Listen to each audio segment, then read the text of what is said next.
Welcome to Watch Mojo. And today, we're counting down our picks for the most emotionally resonant rock tracks with a sad or melancholic atmosphere. In our yellow submarine. Number 10. Nothing Else Matters. Metallica. The word sad can mean a lot of things, as we'll see throughout this list.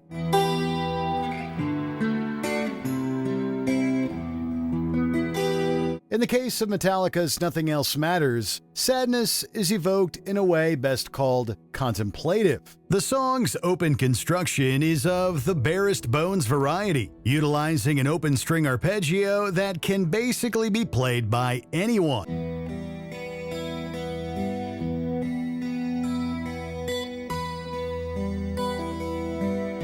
However, it's how the arrangement flourishes as the song goes on that allows Nothing Else Matters to connect with its audience. The orchestral accompaniment by composer Michael Kamen underscores this song's emotional core of yearning and desperation, while songwriter James Hetfield undertakes a rare outing on lead guitar.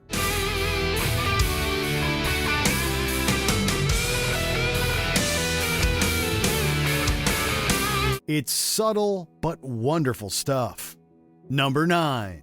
Only Women Bleed. Alice Cooper.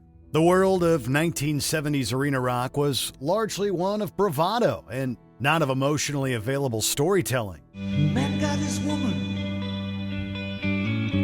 to take his seat. He got the power, yeah, and she got the need.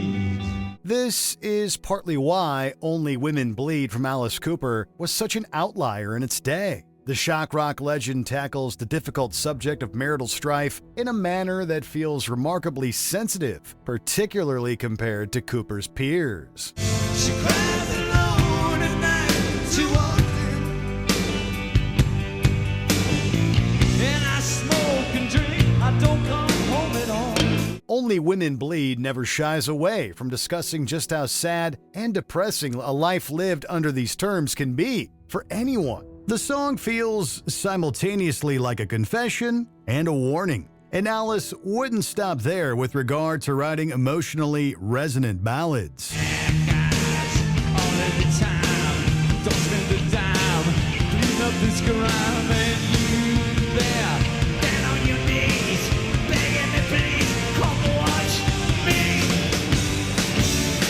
His 1991 song, Might As Well Be on Mars, also served as one of the early 90s finest lovelorn tunes. Full stop. I might as well be on Mars.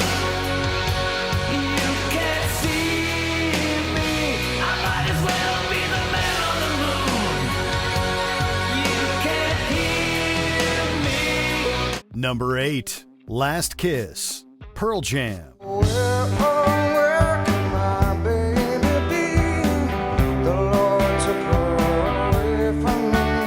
It had been a while since a fatalistic song like Last Kiss had hit the airwaves back in 1999 when Pearl Jam covered it. We're out on a date in my daddy's car. We hadn't driven very far. This 1961 tune from soul rocker Wayne Cochran was a crowning jewel from the teenage tragedy songs of its day, a la Leader of the Pack. As he drove away on that rainy night, I begged him to go slow.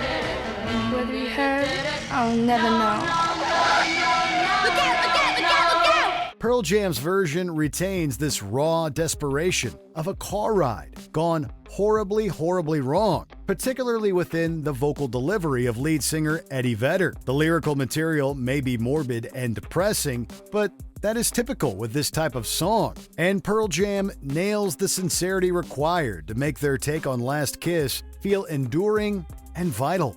She's gone to heaven, so I got to be gone, so I can see my baby when I leave this world. Number 7. Everybody Hurts.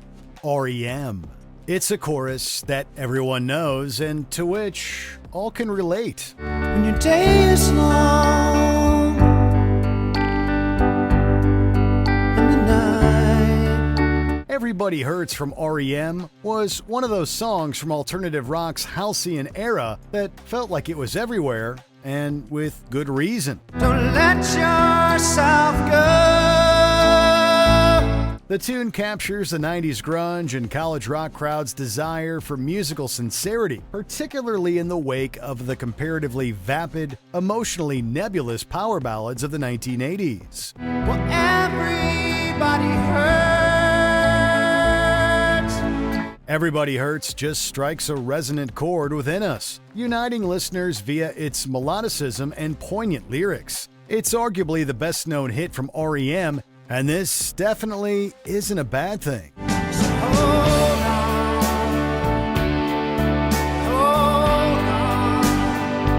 Number 6, My Immortal, Evanescence. I'm so tired of being here.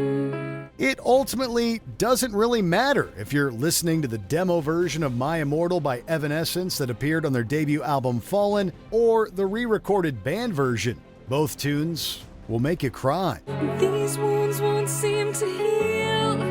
This pain is just too real. This is a foregone conclusion, and one that seemed to follow around My Immortal since it first hit airwaves back in 2003. It's the impassioned vocals of lead singer and songwriter Amy Lee that seem to connect with audiences.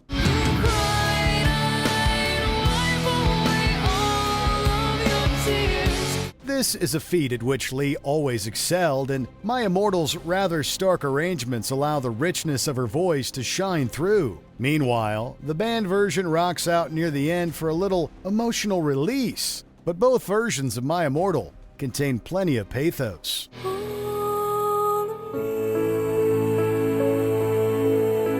Number 5, Rainbow Eyes, Rainbow. The voice of Ronnie James Dio is much missed by the heavy metal community. She's been gone since yesterday. This is thanks largely to his ability to alternate easily between power, passion, and tenderness. Rainbow Eyes is perhaps Dio's most poignantly fragile vocal performance and a highlight from his career with 70s rock legends Rainbow. No signs of mystery.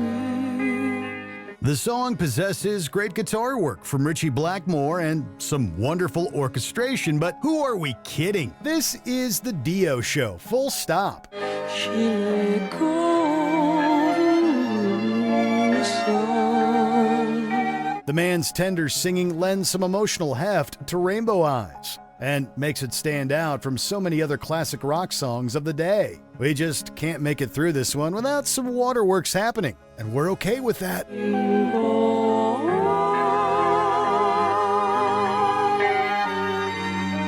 Number 4, Landslide, Fleetwood Mac. This song just grabs and holds on to the listener right from Lindsey Buckingham's opening guitar work. I took my love, took it down. Fleetwood Mac's Landslide is one of those songs where the guitar playing is just magically melancholic, a folky rootsiness that feels at one with the earth, as well as our deepest emotions. And I saw my reflection in snow-covered hills. The live version from 1995's The Dance is honestly even better, perhaps because of emotional hindsight and age, but also due to the talent of both Buckingham and Stevie Nicks. Well, I've been afraid of changing. The latter's lyrical poignancy is palpable, while the song's rhythmless arrangements never take away from just how powerful Landslide still feels so many years later. Landslide, bring it down. Number 3, Hurt, 9 Inch Nails.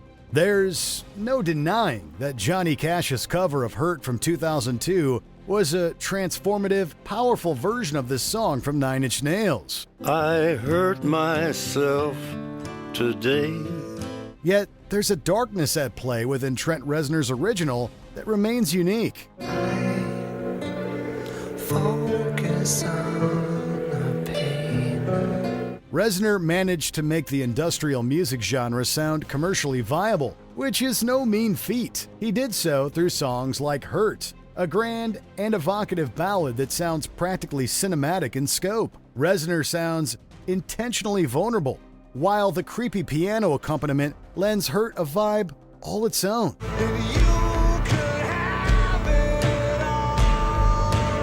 There's nothing fake about this one, and Hurt hits those raw notes within us all.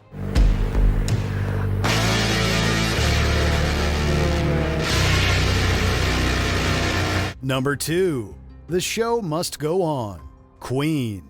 Queen demonstrated their emotional mettle with grand movie score ballads like Who Wants to Live Forever, and The Show Must Go On feels the most confessional. Empty spaces, what are we living for?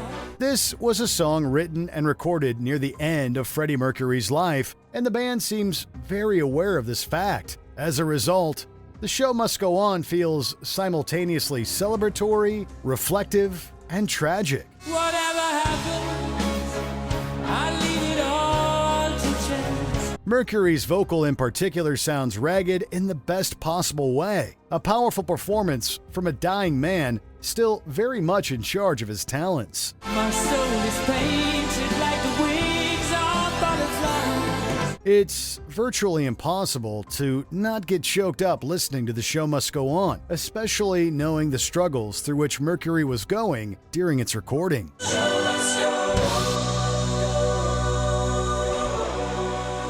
Before we unveil our top pick, here are a few honorable mentions. Love Hurts, Nazareth, a 1970s power ballad and prom staple.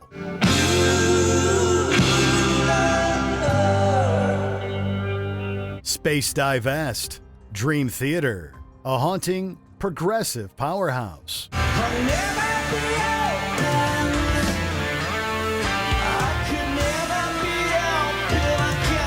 Romeo and Juliet, Dire Straits, a weird video for a sad song. And all I do is kiss you through the bars of a rhyme. Julie, I do the stars with you anytime. Borderline, Thin Lizzy, the tenderness of Phil Lynott on full display.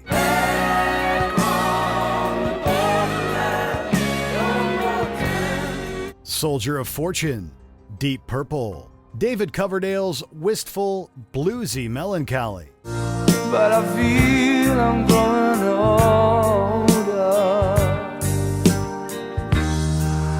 and the songs that I have sung echo in the distance. Before we continue, be sure to subscribe to our channel and ring the bell to get notified about our latest videos. You have the option to be notified for occasional videos or all of them. If you're on your phone, make sure you go into your settings and switch on notifications. Number 1, Hallelujah, Jeff Buckley. The bloom wasn't yet off the rose for the seemingly endless covers of Leonard Cohen's Hallelujah back in 1994 when Jeff Buckley released his definitive version. I heard there was a secret chord. The song's remarkable melancholy hadn't yet been discovered by the masses at this point, and this makes Buckley's performance feel, pardon the pun, like a secret. Baby, I've been here before. I've seen this room and I've walked this floor. Of course, the real tragedy of Buckley dying young makes his Hallelujah feel even more fatalistic. But we honestly wouldn't still be talking about Jeff Buckley if he wasn't great. It's not a cry that you hear at night. It's not somebody who's seen the light. Comparisons have been made between Buckley and another lost young talent, Nick Drake, and they're easy to understand. That said, Jeff Buckley's Hallelujah stands on its own two creative feet with strength, power, and yes, sadness. Hallelujah! Hallelujah! What sad song devastates you like no other? Let us know, if you feel comfortable doing so, in those comments below.